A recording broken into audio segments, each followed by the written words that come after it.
parte no va, ¿sí? Va de acá en adelante, ¿no? Así que ahora vamos a Efesios. Vamos a Efesios. Gracias, primero, por las oraciones, por los mensajes. Algunos nos preguntaban cómo andábamos, qué estábamos haciendo. En el medio también tuvimos que consultar médicos, hubieron infecciones, enfermedades, cosas que pasaron, pero bueno, gracias a Dios el Señor nos cuidó, nos guardó en todo eso. Pero ahora estamos contentos de poder seguir acá y estar acá y de compartir este tiempo que también es importante, que es de lo más importante, la comunión entre nosotros y ahora meditar en la palabra de Dios. Estamos en el libro de Efesios y es un libro muy apasionante, en el sentido de que del capítulo 1 al capítulo 3, Dios habla en el libro de los Efesios acerca de la posición del creyente. ¿Qué somos en Cristo o dónde estamos en Cristo? Del 4 al 6 habla de nuestro estado. ¿Qué debemos hacer en Cristo? Pero es interesante, antes de arrancar con el capítulo 2, repasar algunas cosas del capítulo 1. Porque en el capítulo 1 aparecen 3 menciones acerca de la deidad de Dios. Pero una está referida al Padre, una referida al Hijo y una referida al Espíritu Santo. Y dice que es para alabanza de la gloria de su gracia. Y vemos en todo el contexto del capítulo 1 que el Señor quiere resaltar que Él es un Dios trino, pero que es un solo Dios. Muchas veces tratamos de entender o de comprender este misterio de la Trinidad, pero sabemos que la Trinidad no se separa, la Trinidad es una sola y Dios es uno solo. ¿Cómo funciona? Bueno, cada uno tiene su responsabilidad, su forma de acercarnos o de acercarse a nosotros, pero cada vez que el Padre dé un plan, el Hijo lo ejecuta y el Espíritu lo respalda. Y así lo vemos en lo largo de toda la historia. Y vemos en los primeros versículos que el Señor nos bendijo, el Dios y Padre, y después termina diciendo, un poco más adelante, que lo hizo para alabanza de la gloria de su gracia. En el versículo 7 habla de estas cosas y más adelante habla de Cristo en Él a sí mismo, cuando fuimos predestinados y sellados, y dice que fuimos después, la redención fue para alabanza de la gloria de su gracia. Y también lo hace de la misma forma con el Espíritu Santo. ¿A qué quiero ir con todo esto? En primer lugar, que el Señor es dueño y soberano absoluto sobre todas las cosas. Cuando habla de un pueblo, habla de que Él redimió al pueblo. Cuando habla de la iglesia, habla de su cuerpo y de la administración de la gracia en el mundo.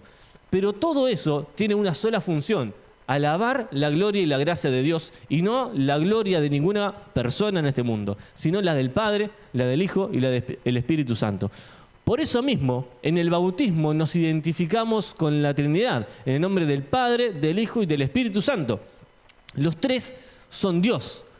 Dios es un solo ser en 3 personas, la persona del Padre, la persona del Hijo y la persona del Espíritu Santo, y no se puede separar, la deidad no se rompe, no se separa. Muchas veces pensamos, y hasta hemos elaborado diferentes discursos y predicaciones acerca de la separación de la deidad en la cruz. Decimos, bueno, el Padre desamparó al Hijo, el Hijo fue desamparado por el Padre, entonces la deidad se separó allí, la Trinidad deja de existir si eso sucede. Y podemos darnos cuenta que a veces pensamos que el Padre es más santo que el Hijo, o que el Hijo es más importante que el Espíritu Santo. Y decimos, bueno, el Padre lo desamparó porque el Hijo cargó con el pecado. Y detrás de esa expresión estamos solapando la idea de que el Hijo es menos santo que el Padre. Y eso no es así. El Padre es el Dios Santísimo, pero el Hijo también es el Dios Santísimo. Y el Espíritu Santo también es el Dios Santísimo. Por lo tanto, si tenemos vida eterna, ¿la tenemos por quién? ¿Por quién? Por Dios, pero por el Hijo. Ahora, ¿el Hijo es el que vive en nosotros? De acuerdo a lo que estudiamos en el capítulo 1, ¿quién es el sello de garantía? El Espíritu Santo. Pero nosotros decimos que tenemos a Cristo, porque esto concuerda con la expresión del Señor Jesucristo cuando dice, vendremos y haremos morada en Él. Por lo tanto, el Padre, el Hijo, moran en nosotros por medio del Espíritu Santo, porque la deidad no se separa. Dios es un solo ser en 3 personas y administran sus tareas de forma distinta. Ahora, vemos que el Señor quiere enseñarnos cosas profundas y habla de un sentido esperanzador en el primer capítulo. Y nos habla de nuestra posición en Él y que somos elegidos y predestinados. Y obviamente que es un tema bastante complejo entrar en la doctrina de predestinación, elección, pero simplemente resumir algunas cosas o decir algo importante para después entrar en lo que queremos tratar en esta mañana. Todo el contexto del capítulo 1, Dios le está hablando a la iglesia en Éfeso. Pero no solamente a la iglesia en Éfeso, sino a todas las iglesias que después recibieron esta carta, porque las cartas circularon hasta que se formó el canon. Por lo tanto, Dios nos está hablando a nosotros por medio de esta carta y está dirigida a la iglesia de Dios que está en este lugar. Y habla en primer lugar que fuimos colocados en Cristo, fuimos colocados en el Padre y fuimos colocados en el Espíritu Santo. Por lo tanto, cada vez que aparece esta expresión, como en el versículo 5, en amor habiéndonos predestinado por ser adoptados hijos suyos por medio de Jesucristo, está hablando en el contexto de hijos de Dios. Nunca vamos a encontrar la expresión de predestinación para inconversos. Aquellos son los perdidos que necesitan alcanzar la gracia, que necesitan alcanzar la salvación, que necesitan a Cristo. ¿Por qué digo esto? Porque a veces encontramos diferentes discursos que hablan de una elección incondicional y algo que el hombre es totalmente incapaz e inhabilitado para acercarse a Dios, que en cierta manera es cierto por lo que vamos a ver ahora, pero hay una doble responsabilidad. Dios ha efectuado un plan, ha establecido un medio y ha pagado todo para que la humanidad se reconcilie con Él. ¿Por medio de quién? De Jesucristo. Porque en ningún otro hay salvación, porque no hay otro nombre bajo el cielo dado a los hombres en que podamos ser salvos. Y Dios dice que Él es paciente para con todos, no queriendo que ninguno perezca, sino que todos procedan al arrepentimiento. Por lo tanto, Dios ofrece una gracia hacia todos y una salvación disponible, preparada y suficiente para todos. Ahora, ¿todos serán salvos? Evidentemente no. ¿Por qué? ¿Será que Dios no quiere que todos sean salvos? Se contradeciría en su discurso. Porque Jesús dijo, he venido a buscar y a salvar ¿a quiénes? Y los que están perdidos son todos los que no conocen a Cristo. Por lo tanto, Dios no puede contradecirse. Él ofrece una salvación que puede alcanzar a la humanidad entera. Pero pone una condición. Y esa condición es el ejercicio de la fe. Porque es como si el Señor dijera, la humanidad está representada en este salón. Todos tienen dos puertas por las cuales pueden salir y cada uno puede tomar la decisión por qué puerta entrar o por qué puerta salir. ¿Sí? Hay una puerta que es más ancha y otra puerta que es más angosta. Todo el que entre por la puerta angosta, ese será salvo. Y todos lo sabemos, pero decimos, me siento más cómodo en la puerta ancha, por lo tanto voy por allí. ¿Quién tomó la decisión? Cada uno de nosotros. Por lo tanto, según el versículo 5, los que son adoptados hijos suyos, esos son los predestinados. Pero primero habla de adopción, o sea, de ser colocado como hijo. Hijo heredero de todo lo que el Padre tiene y de todo lo que le da a su Hijo Jesucristo. Después de eso habla de la predestinación. ¿Por qué? Porque concuerda con lo que dice 1 de Pedro capítulo 1, que Dios en su presciencia, y eso es conocimiento anticipado, sabía qué decisión ibas a tomar. Pero Dios no robotiza a las personas y no hace nada en contra de su voluntad. Podríamos llamarlo, y tal vez suene un poco extraña la expresión, Dios es un caballero, no obliga a nadie. Él ofrece, Él está dispuesto, Él está disponible, pero la decisión es por medio de la fe en el Señor Jesucristo. Por eso, Dios da su gracia, pero se puede rechazar. ¿Cuántas personas rechazaron al Mesías? ¿Cuántas ciudades rechazaron aún al Señor Jesucristo? Y Jesucristo dice, ay de ti Corazín, ay de ti Betsaida, porque si en Tiro o en Sidón se hubiesen hecho estos milagros, hasta ahora estarían. Pero en el día de la condenación será más leve el castigo para ellas que para ustedes. ¿Por qué? Porque Corazín y Betsaida tuvieron más luz que esas primeras ciudades. Por lo tanto, al que tiene más luz, ¿qué se le demanda? Mayor responsabilidad. Entonces nosotros, habiendo conocido la luz, también tenemos mayor responsabilidad. Pero en este momento queremos colocarnos en el capítulo 2. Saber que somos hijos de Dios, que hemos conocido al Señor Jesucristo, que tenemos una vida de verdad, y más que una vida, una eternidad con Dios. Porque el Eterno vive en nosotros. Por lo tanto, si el Eterno vive en nosotros, y el apóstol Pablo dice, ya no vivo yo, mas vive Cristo en mí, nosotros tenemos vida eterna, no porque seamos eternos, sino porque el Eterno nos dio de su eternidad. Y la disfrutamos. La vida eterna no comienza cuando nos morimos, comienza cuando recibís a Cristo. ¿Por qué? porque la existencia comienza desde el momento de la concepción, pero la vida comienza desde el segundo nacimiento, cuando recibimos a Jesucristo como nuestro Salvador. Y es ahí donde empezamos a vivir de verdad. Y eso es la vida eterna, que te conozcan, ¿qué dijo el Señor Jesucristo? A ti, el Dios verdadero, y a Jesucristo, a quien el Padre ha enviado. Por lo tanto, conocer a Cristo es conocer la vida. Así que todo esto es hermoso en el capítulo 1, pero en el capítulo 2 aparece todo ese texto que lo vamos a leer ahora, desde el versículo 1 hasta el versículo 3. Y dejé de lado el versículo 4 y 5 porque es más alentador, pero se trabajará o se tocará el domingo que viene.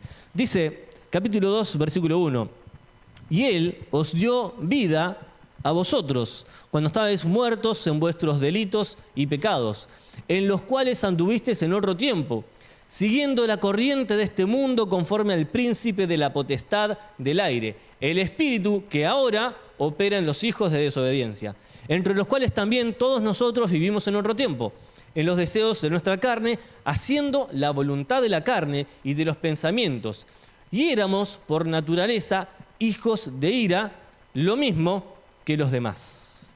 Hasta allí la lectura de hoy. ¿Y qué podemos ver en esto? Quiero invitarlos a dar una mirada hacia el pasado, para que no nos olvidemos de dónde nos sacó el Señor. En el pasado nosotros teníamos una condición previa. ¿Y cuál era nuestra condición? De acuerdo a lo que dice en este pasaje, nuestra condición era que estábamos muertos en delitos y pecados. Pero además, en el pasado también teníamos una conducta pasada que era muy distinta a la que deberíamos tener ahora. Caminábamos según el curso de este mundo, haciendo la voluntad de la carne, haciendo lo que nos parecía. Y por último, vamos a ver que en realidad teníamos una condena potencial. Éramos hijos de ira, lo mismo que los demás, hijos de ira. Ahora, veamos algunas cositas. En primer lugar, la condición previa. Muertos en delitos y pecados. ¿Qué significa estar muertos en delitos y pecados? Este versículo, el versículo 1, que nos habla específicamente de la condición de la humanidad, la muerte. Ahora, la palabra muerte sabemos que teológicamente o bíblicamente, para el creyente, la muerte no significa la no existencia o el fin de todo. La palabra muerte la podríamos traducir o explicar como separación.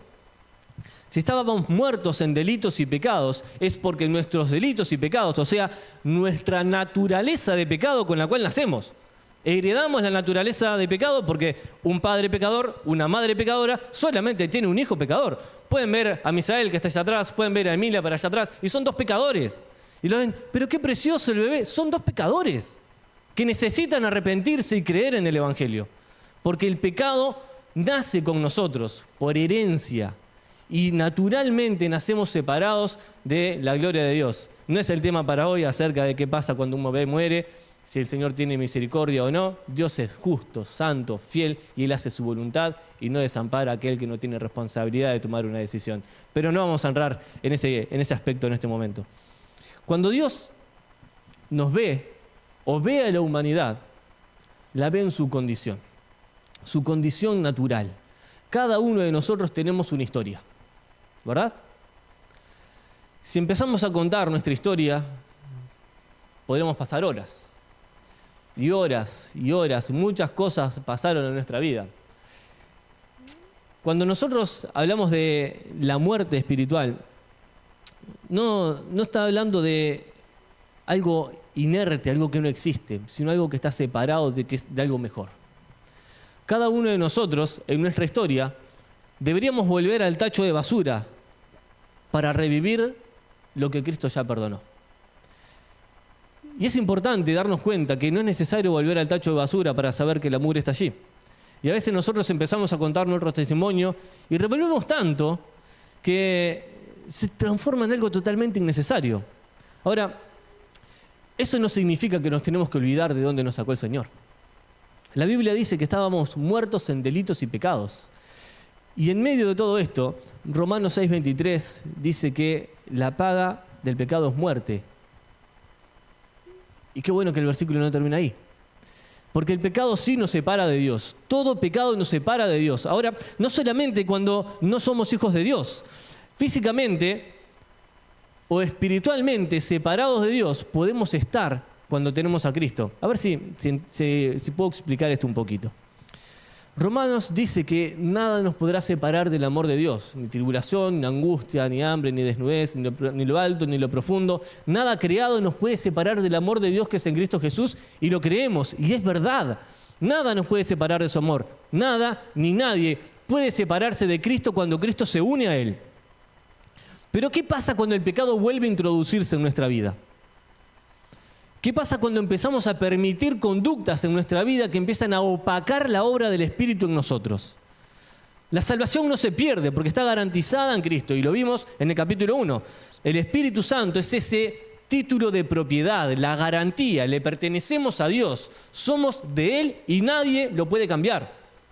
Pero cuando el pecado se empieza a introducir en nuestra vida, hay cosas que se empiezan a cortar. Lo primero que se corta es el disfrute de la santidad. Después se descorta el disfrute de la comunión con Dios. Se corta el disfrute de la comunión con los hermanos. Y empezamos a desear otras cosas de afuera y no tanto lo que nos hace bien. Entonces el Espíritu Santo se empieza a apagar en nosotros. Y el apóstol Pablo dice, tengan cuidado de no contristar al Espíritu. Entonces, puede ser que dejemos de disfrutar de la presencia de Dios y eso nos separa del deleite de Cristo. Eso también es separación y eso causa dolor. Hasta que en un momento nos damos cuenta que nos hemos separado, de que estamos lejos. Hebreos habla acerca de tener cuidado sobre no deslizarnos. Y varias veces he hablado de este pasaje porque para mí es clave, es importantísimo. El no deslizarse es un concepto que se utiliza en la marítima. Es un barco que estando en el puerto no está anclado, no está amarrado al muelle. Y por el movimiento del agua empieza a deslizarse. Un barco que no está agarrado empieza a deslizarse hacia afuera. Pero el movimiento es tan imperceptible que la tripulación no se da cuenta que el barco se está separando del muelle. Hasta que llega un momento donde miran hacia afuera y se dan cuenta que están muy lejos. ¿Por qué? Porque se deslizaron. Empezaron a permitir cosas en su vida y no estaban anclados, no estaban agarrados al muelle. El Señor no quiere que eso suceda en nuestra vida. Quiere que nosotros estemos cerca de Él, pero miremos hacia atrás. Y pensá, si deseas volver a tener lo que antes tenías, si deseas vivir como antes vivías, si deseas sufrir por las consecuencias del pecado como muchos de nosotros sufrimos, demos una mirada hacia el pasado y démonos cuenta que hoy tenemos más que una vida, tenemos una eternidad con Dios. Y la eternidad con Dios es lo que realmente importa. Avanzamos un poquito más. ¿A quién les afecta esto? ¿O cómo nos afecta de esta manera? Pensemos un poquito. Romanos capítulo 5, versículo 12. Creo que muchos lo saben de memoria. ¿Sí? ¿Se acuerdan qué dice? El pecado entró en el mundo por un hombre. Y con el pecado, la muerte, y así la muerte pasó a todos los hombres por cuanto todos pecaron. Por lo tanto, el pecado nos afecta a todos. No hay alguien en medio nuestro o en el mundo entero que pueda decir, a mí no me afecta el pecado, puedo vivir plácidamente sin problemas. No, el pecado nos afecta a todos y el pecado causa daño, causa estragos en nuestra vida. No solamente en nuestra vida, en nuestra familia y en nuestra congregación. Así que tengamos cuidado con esto, porque pueden solaparse algunas cosas en nuestra vida que terminan haciendo daño. En segundo lugar, a ver si pasa ahí, hay esperanza. Porque no solamente tenemos que hablar de las consecuencias malas o de lo que nos puede llegar a ser el pecado en nuestra vida, sino de la esperanza que podemos tener por medio de nuestro Señor Jesucristo. El Señor hizo algo precioso, pero también perfecto. Él no hace las cosas a medias. Hace todo para la gloria para la alabanza de la gloria de su gracia. Entonces pensemos un poquito en esto. Colosenses capítulo 2, versículo 13. Es un poquito más adelante. Dice así el apóstol Pablo. Y vosotros, estando muertos en pecados y en la incircuncisión de vuestra carne, os dio vida juntamente con Él, perdonándoos todos los pecados. Todos los pecados. No sé si alguien en medio nuestro piensa que hay algún pecado que Dios no lo pueda perdonar. O pensás que hiciste algo tan grave que Dios ya no puede volver atrás y no lo puede perdonar. Dios nos dio vida juntamente con Él. Y donde Cristo está la vida. Con Él no vive la muerte, no hay lugar para la muerte, no hay lugar para la separación. Está la vida y la vida la tenemos en Él. Porque Él perdonó todo, absolutamente todo. Tenemos una nueva vida porque Él ha perdonado todo. No hay nada que Él no haya perdonado o que no pueda perdonar. Porque Él es santo, nosotros podemos ser santos. Porque Él es fiel, nosotros podemos ser fiel. Porque en Él tenemos esperanza. Tenemos realmente esperanza en nuestro Señor Jesucristo. A veces es bueno hacer el ejercicio de mirar hacia atrás para considerar cuál era nuestra condición. De un pecador perdido sin esperanza. Y ahora valorar lo que tenemos en Cristo, vida eterna por su gracia y una esperanza gloriosa que no nos avergüenza. Así que, hermanos, vivamos de esta manera. Pero nuestra condición ya cambió. Ya no volveremos a estar en esa condición. Ya no volvemos a estar muertos en delitos y pecados, como dice el versículo 1, y volvemos allá a Efesios. Ya no vamos a estar más muertos en delitos y pecados porque Cristo nos dio vida. Tenemos vida en Él. Pero hay algo que tenemos que cuidar y tiene que ver con nuestra conducta. Porque la condición cambió y no vuelve atrás, porque Él hace todas las cosas nuevas. 2 Corintios 5:17 dice que si alguno está en Cristo, nueva criatura es. Y se puede traducir esa expresión como una nueva creación. Algo diferente, distinto a lo que era antes. Una nueva naturaleza introducida en nosotros. Algo nuevo. Ya no estamos muertos en pecado. Tenemos vida juntamente con Cristo porque por gracia hemos sido salvos. Esperanza gloriosa y bendición eterna de nuestro Señor. Pero ¿qué pasa con la conducta? Porque acá no depende exclusivamente de la obra de Dios, sino de las decisiones nuestras. Nuestra conducta pasada sabemos muy bien cómo es. Es más, podemos hablar hasta a veces sin problema de nuestra conducta pasada. Pero cuando empezamos a considerar nuestra conducta actual, tal vez no podemos ser tan sinceros. Dios quiera que sí podamos hacerlo, pero a veces no. En la condición de pecador perdido, puedo contar todo lo que hice, total, Dios ya lo perdonó. ¿Y ahora qué? Porque antes, en otro tiempo, andábamos en los deseos de nuestra carne, en lo que a mi cuerpo le gustaba. Pero a veces, y quiero hacer un paréntesis acá, ¿no? Cuando hablamos de los deseos de la carne, muchas veces pensamos que tienen que ver con el físico, ¿no? Con lo que le gusta a mi cuerpo, con los deseos que mi cuerpo tiene. Y no es eso a lo que se refiere la Biblia con los deseos de la carne. Está hablando de deseos profundos de pecado. Esos son los deseos de la carne. Lo que a mi naturaleza humana le gusta. Lo que le gusta ver, lo que le gusta escuchar, lo que le gusta decir, lo que le gusta practicar. Todos esos deseos que batallan contra la nueva naturaleza están en la vieja naturaleza. Todo eso forma parte de nuestra conducta pasada y antes lo hacíamos siguiendo lo que el mundo nos decía, conforme a los deseos de las personas que nos rodeaban y caminábamos igual que ellos. Y no nos acusaban y no nos importaba nada, porque hacíamos lo que queríamos. Y en el pecado vivíamos y nos revolcábamos en el pecado. Ahora, cuando Cristo llega, eso debería cambiar. O mejor dicho, eso cambia. Eso transforma. Porque cuando una persona se convierte, debe haber una transformación y un cambio de mente. Porque la mente es el centro de las emociones y la voluntad. Si la mente no se transforma, entonces no hubo salvación, no hubo transformación, no hubo regeneración, porque regenerar es hacer nuevo. Por lo tanto, Cristo quiere transformar nuestra mente, nuestra forma de pensar, para transformar nuestra forma de vivir. Por eso Romanos, capítulo 12, habla de renovar nuestra mente, nuestro entendimiento, nuestra forma de pensar, porque es el centro de emociones y voluntad. Y muchas veces hace referencia también al corazón de esa forma. Aunque son dos conceptos distintos, pero muchas veces habla del centro de la voluntad así. Cristo quiere transformarnos, para que nuestra conducta pasada no se parezca en nada a nuestra conducta actual, para que podamos vivir conforme a los deseos de nuestro Padre Celestial y no del príncipe de la potestad del aire, que es Satanás, o nuestro propio deseo pecaminoso. Muchas veces le echamos la culpa al diablo de las consecuencias de nuestro propio pecado, de nuestras propias decisiones. Y le decimos, Satanás me engañó y pequé. Sin embargo, detrás de todo eso está el deseo desenfrenado de nuestro corazón que no está sujeto a la voluntad de Dios. Así que pensemos, si en otro tiempo vivíamos de una manera y ahora estamos viviendo diferente, ¿cómo es nuestra conducta?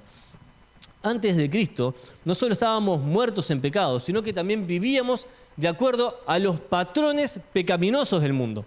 El mundo tiene sus patrones, el mundo tiene sus deseos, el mundo tiene hasta sus estatutos, directa o indirectamente, están establecidos, porque Satanás es astuto y nos quiere dominar, pero nosotros muchas veces nos dejamos dominar por él. Entonces, tenemos que hacernos esta pregunta. El mundo entero está bajo el maligno y la influencia de Satanás está sobre él. La iglesia de Cristo bajo la influencia del Espíritu Santo y tiene que reinar en nosotros. Lo que tenemos que preguntarnos es, ¿cuál de los dos está teniendo más influencia en nuestra vida de acuerdo a nuestra conducta? No de acuerdo a lo que pensás, a lo que crees o a lo que debería ser, de acuerdo a nuestra conducta. ¿Cuál de los dos señores está teniendo mayor influencia? Nuestro antiguo amo, el pecado, quiere volver a gobernar sobre nosotros. Pero nuestro nuevo amo, el Señor Jesucristo, quiere desterrar el pecado para que seamos santos. De acuerdo a nuestra conducta, a nuestros deseos, a nuestras aspiraciones, nuestros proyectos de vida, nuestros pensamientos futuros, nuestros deseos profundos internos, ¿cuál de los dos amos está teniendo mayor preponderancia en nuestra vida? ¿Quién nos está dominando? Y esto habla de lo que está en nuestro corazón y se hace evidente en nuestra conducta. Una pregunta más. ¿Qué influencia tiene sobre el creyente? Juan 8:44 nos recuerda que el diablo es padre de mentira y que desde el principio ha sido homicida. Dice, él es homicida y padre de mentira. ¿Saben que cuando mentimos estamos siendo iguales al diablo? Él es el padre de mentira. Cada mentira que decimos nos hace parecer a Satanás. Somos parecidos a él cuando mentimos sobre todas las cosas, porque él es el padre de mentira.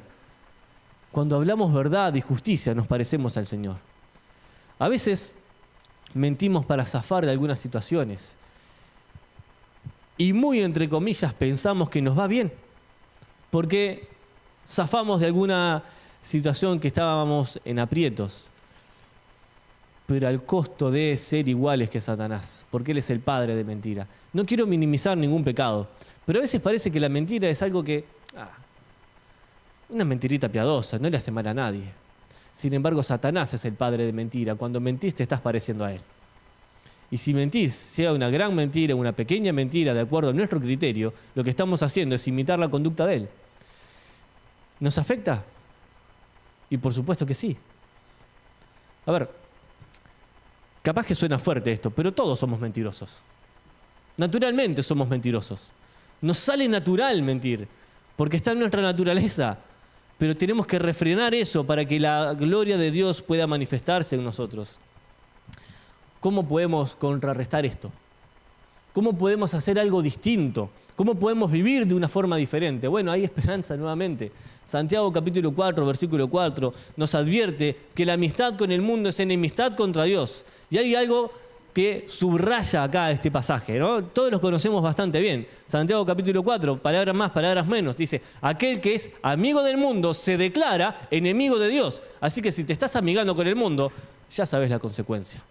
Le estás dando la espalda a Dios y te estás haciendo enemigo de Dios por amigarte con el mundo. Y acá entran muchas cosas. Amistades, influencias. No podemos zafar de algunos círculos, como en nuestro lugar de estudio, donde trabajamos, o las personas que nos rodean. Pero podemos elegir con quién compartir tiempo y quién influencia en nuestra vida. Y si dejamos que el mundo influencie nuestra vida, entonces nos estamos amigando más con el mundo que con el Señor. ¿Y qué estamos haciendo? Declarándole la guerra al Señor. Porque la palabra enemistad habla de un pleito bélico. Estás dándole la espalda a Dios y en guerra con Dios, amigándote con el mundo. Hay una gravedad en nuestra conducta pasada y una necesidad de transformación. Si nos estamos amigando con el mundo, tenemos que transformarnos nuevamente, volver a las bases, volver a los principios santos, volver a la comunión con el Señor y decirle no a lo que nos hace mal, para aceptar lo que nos hace bien y reclamar del Señor aquello que Él realmente puede darnos, aquello que Él puede darnos para satisfacernos, para que realmente haya paz en nuestro corazón y que no nos deslicemos. Esas pequeñas zorras que echan a perder la cosecha, esas pequeñas moscas que terminan expropiando el perfume del perfumista, todos esos pequeños detalles que se empiezan a introducir en nuestra vida terminan causando graves consecuencias en nosotros. No permitamos que esto suceda, porque empezamos a hacer negocios en la mesa del adversario y dejamos la mesa del Señor. Y eso nunca es buen negocio. Eso nunca nos va a convenir. ¿Qué dice 1 Juan, capítulo 4, versículo 4? ¿Alguien se acuerda? Empieza hablando de otras cosas, pero la segunda parte del versículo dice: mayor es el que está en nosotros que el que está en el mundo. Por lo tanto, apoyémonos en el que es mayor.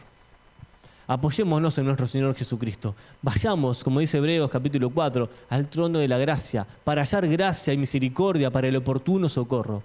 A veces tenemos que decirle: Señor, necesitamos de tu socorro. Necesitamos de tu gracia nuevamente, necesito de tu perdón, me siento sucio, me siento en pecado, siento que no puedo seguir así, te necesito, Padre. Y como el apóstol Pedro, mirando al Señor en el medio de la tormenta, le dijo: si eres tú, manda que vaya. Y con los ojos en Jesús caminó por la tormenta. Pero a veces empezamos a mirar hacia el costado y nos empezamos a hundir. Y cuando nos estamos hundiendo, solamente tenemos que decir esas dos palabras: Señor, sálvame. Señor, sálvame. Sálvame de mis pecados, sálvame de la consecuencia de mis malas decisiones, sálvame de la condición en la que estoy, sálvame porque no quiero seguir así, sálvame. Y a veces tenemos que decirle: sáname, porque tenemos el corazón dolido y herido por el pecado. Pero qué bueno que es Dios, porque Él da mayor gracia. Porque donde abundó el pecado, la gracia sobreabundó. No porque sea bueno que pequemos, sino porque nuestro Dios es un Dios de gracia y misericordia. Y donde hay pecado, sobreabunda la gracia. Y podemos encontrar nuevamente el perdón, porque Cristo siempre está dispuesto para restaurarnos. Ahora, por último, en último lugar, antes teníamos una condena potencial. Éramos hijos de ira, lo mismo que el mundo entero. Y es una conclusión bastante fuerte esta. Hijos de ira. Yo no sé si somos conscientes de lo que significa ser hijos de ira. La ira divina, la ira de Dios.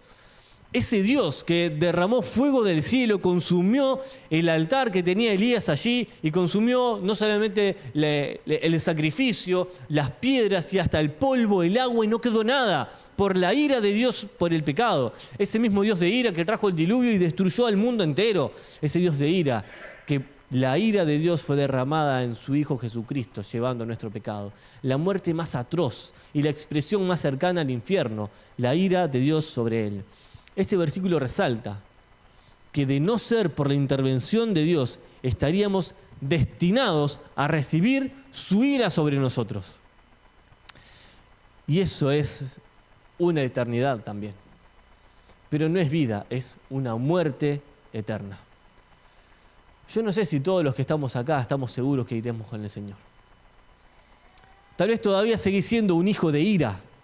Tal vez todavía la ira de Dios está sobre ti porque la gracia no te ha alcanzado. Tal vez todavía la ira de Dios está sobre ti porque seguís en la rebelión de tu pecado. Porque tu corazón está lejos de Él y porque no te has arrepentido y no le has pedido perdón al Señor por tus pecados. Todavía la ira de Dios está sobre ti y tenés una horrenda expectación de juicio. Porque Dios te va a juzgar por tus pecados y te va a declarar culpable y vas a ir al infierno por todo lo que mereces, tanto como yo. Pero hay una gran diferencia. entre aquellos que son conscientes de la ira de Dios y se arrepienten de sus pecados y le dicen, Señor, yo soy un pecador y lo reconozco. Y no quiero ser merecedor, o mejor dicho, no quiero recibir tu ira. No quiero recibir tu castigo, no quiero recibir esa condenación. No lo quiero, Señor, por favor, perdóname. Y clama a Dios pidiendo perdón por sus pecados, diciéndole, Señor, te necesito el perdón de pecados, necesito tu gracia divina, necesito que me transformes porque así no quiero seguir viviendo. No quiero seguir muerto en mis pecados, no quiero seguir siendo rumbo a la condenación, quiero la vida que vos ofreces. Si hoy estás en esta condición, si estás escuchando esto y Dios te está hablando de esta manera, dejá de ser rebelde y dejá de estar en contra de Dios y acércate a Él y pedirle perdón por tus pecados y rogale al Señor que limpie tu corazón y sea tu Salvador. Hoy es el día aceptable y el día de salvación y el día que la gracia de Dios te puede alcanzar, porque Él es poderoso para salvar y porque el Evangelio sigue siendo poder de Dios para salvación a todo aquel que cree. Y si crees esto, serás salvo. Porque Jesucristo vino a este mundo a buscar a los que estábamos perdidos. Y hoy, tal vez algún perdido acá puede encontrar la gracia de Dios y encontrarse con el Señor Jesucristo. Romanos 2:8 advierte que los contenciosos y los que no obedecen a la verdad, sino obedecen a la justicia, recibirán la ira y el furor de Dios. Ser un contencioso es ir en contra de Dios. Y a veces pensamos que esta palabra de contencioso es aquel que busca pleitos, que solamente busca hacer las cosas mal y busca pelear. Pero no, está hablando de un contencioso contra Dios, aquel que no se quiere acercar a Dios y que le ha dado la espalda a Dios y que es enemigo de Dios. Esos recibirán la ira de Dios y el furor de Dios. Pero Colosenses capítulo 3, versículo 6 menciona que por esas cosas viene la ira de Dios sobre los hijos de desobediencia. Y es un recordatorio sombrío de lo que nosotros merecíamos.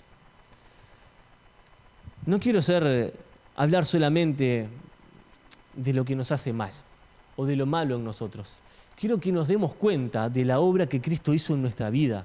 O que te des cuenta de la obra que Dios puede hacer en tu vida si todavía no le tenés. Que te des cuenta que hay una esperanza, que hay una transformación y una vida mejor. Que la Biblia entera está llena de mensajes directos al corazón para que seamos conscientes de lo que merecemos. Y a veces nos olvidamos que lo único que merecemos es el infierno y nada más. Primera de Juan, capítulo 5, versículo 19, nos recuerda que el mundo entero está bajo el maligno. Sin embargo, en Cristo somos libres de esta esclavitud. ¿Sos libre? ¿Sos libre del pecado y la condenación? ¿Sos libre del poder del pecado en tu vida? ¿Sos libre de la influencia satánica en vos? Bueno, si sos libre de todo esto, no quieras volver al antiguo amo, no quieras volver atrás, no quieras volver al pecado, no quieras volver a la condenación, no quieras retroceder, porque Jesucristo nos hizo libre. Juan 8:32, y conoceréis la verdad, y la verdad os hará libres. Somos libres del pecado, no volvamos atrás. Gloria a Dios por su gracia en nosotros. Y gracias a Dios por su obra en nosotros. Pero hay algo más. Santiago capítulo 4, versículo 7, nos anima a someternos a Dios. Y este versículo dice, someteos pues a Dios. Resistid al diablo y huirá de vosotros. Hay una condición para una consecuencia. Muchas veces queremos resistir al diablo sin someternos a Dios y eso es imposible, porque Satanás es un ángel maligno y muy poderoso, que solamente con las armas espirituales de Dios podemos resistir, no con las nuestras, sino con las armas espirituales que el Espíritu Santo tiene y por medio de su poder podemos obtener. Ahora, ¿querés resistir al diablo? Sometete a Dios. ¿Querés tener victoria sobre el maligno? Sometete a Dios. ¿Querés tener poder sobre las huestes angelicales de maldad? Sometete a Dios. Porque puestos bajo la gracia y colocados bajo la poderosa mano de Dios, de esa manera podremos resistir al diablo y él huirá de nosotros. Hay muchas historias de hermanos que se enfrentaron a situaciones así, o que vivimos situaciones así, y vimos la mano poderosa de Dios obrando y echando fuera las tinieblas y colocando luz. ¿Saben dónde brilla más la luz? en el medio de la oscuridad. Donde no hay luz y se enciende una luz, así es donde más brilla. Y a veces nosotros queremos brillar donde están todas las luces prendidas. Si yo prendo un fósforo acá, carece de sentido. Miren toda la luz que tenemos. Seamos luz donde están las tinieblas. Es ahí donde Cristo quiere que brilles.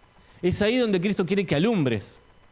También acá, y que juntos seamos una luz cada vez más grande, por supuesto que sí. Pero en el lugar donde estás solo, ¿brillás? ¿Se ve la luz de Cristo en tu trabajo? ¿Tus compañeros hablan de lo que ven en vos, de la diferencia que Cristo ha causado en tu vida? ¿Cómo está tu conducta? ¿Cómo están nuestras obras? ¿Cómo está nuestra comunión con Dios? Bueno, todo esto concluye con algo muy sencillo, pero profundo a la vez. Gracias a la misericordia de Dios, gracias a la gracia de Dios, tenemos una nueva vida en Cristo. Y simplemente voy a leer los versículos 4 y 5, porque esto es tema del domingo que viene. Dice, pero Dios. Prestá mucha atención cuando en la Biblia aparece un pero. Pero Dios, que es rico en misericordia, por su gran amor con que nos amó, aun estando nosotros muertos en pecados, nos dio vida juntamente con Cristo. Por gracia sois salvos. A veces pasamos muy rápido por estos versículos. Dios te dio vida juntamente con Cristo, colocado a la altura del hermano mayor, Cristo Jesús. Colosenses dice que fuimos colocados en los lugares celestiales con Cristo, que ya estás ahí, no que estarás, ya estás colocado en ese lugar. Él te dio vida juntamente con Cristo. Hermanos, no es simplemente una existencia en este mundo, es una eternidad, una vida con Cristo. ¿Estamos caminando a la altura de esta situación? ¿Estamos caminando a la altura de nuestra posición con Cristo? Caminemos siendo conscientes de esta nueva vida, no como hijos de ira, sino como hijos de luz.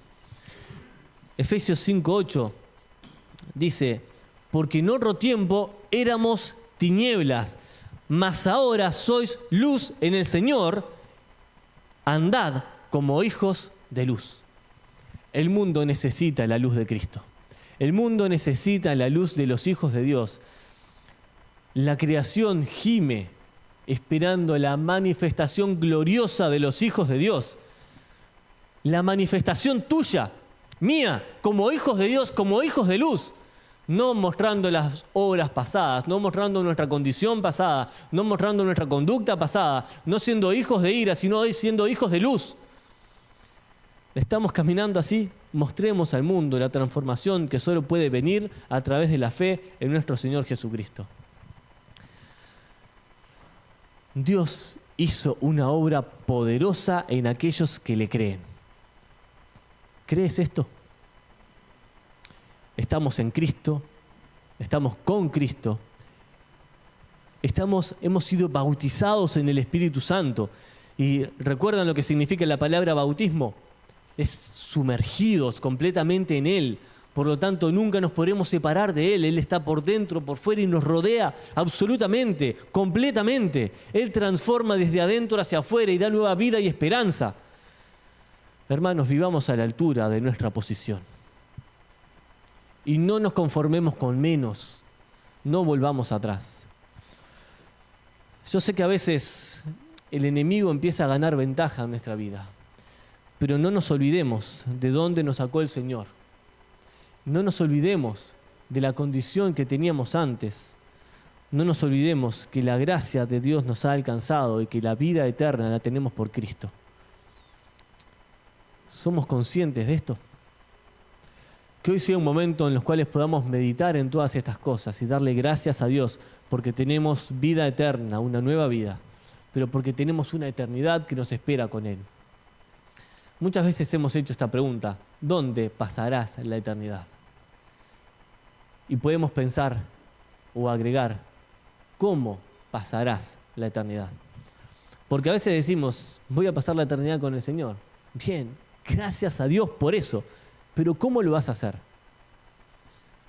Tal vez avergonzado porque no hiciste lo que tenías que haber hecho en este mundo. O tal vez glorificando a Dios porque sí le obedeciste y viviste a la altura de tu posición. Que el Señor nos permita vivir así. Oremos, hermanos, y glorifiquemos a Dios en esta mañana. Démosle gracias a Él por su palabra, por la esperanza que tenemos, pero que Él nos desafíe a tener una vida mejor. Que Él le glorifique, que le honre, y que no nos honre a nosotros, sino que le honre a Él. Porque de esa manera, tal vez también podrá honrarnos a nosotros. Padre Santo, estamos ante ti. El Dios bueno, fiel, verdadero, que nos ha transformado, que nos ha dado una nueva esperanza, que nos ha dado a Jesucristo, el único y suficiente Salvador. Te alabamos, Señor, y te damos gracias por la obra en la cruz. Bendecimos y exaltamos tu nombre por haberte exaltado por nosotros, por haberte humillado al hacerte obediente, por haber ido a la cruz a derramar tu sangre para limpiar nuestros pecados, por haber sido sepultado, pero te glorificamos y te alabamos, Señor, porque has resucitado y disfrutamos de esa vida y del poder de tu resurrección en nosotros. Permítenos, Señor, andar como hijos de luz. Que el mundo vea que hay algo nuevo, diferente, bueno, distinto, útil y necesario en nosotros, porque Jesucristo ha hecho una obra transformadora y poderosa en nuestra vida. Bendice tu palabra y bendícenos, Señor. Ayúdanos a poder acercarnos cada vez más a ti. Dios, que tu Espíritu Santo hoy nos convenza de estas verdades, nos transforme, Señor, nos quebrante, nos limpie, nos haga humillarnos delante de ti, humillarnos delante de la poderosa mano de Dios, humillarnos delante de tu presencia porque lo necesitamos, Señor, para que si así lo quieres, tú nos exaltes cuando fuera tiempo, pero solo si es tu voluntad, Señor. Nosotros necesitamos hoy humillarnos ante el único Dios verdadero, para rogar a ti que nos llenes, que nos salves, que nos santifiques y que en su tiempo nos glorifiques. Anhelamos tu venida, Dios, deseamos estar contigo. Y rogamos que toda la gloria, toda la honra y toda la alabanza sea para ti, el único Dios verdadero, porque tú eres digno y tú la mereces. En el nombre de nuestro Salvador Jesucristo. Amén. Que el Señor les bendiga, hermanos, y que el Señor bendiga su palabra.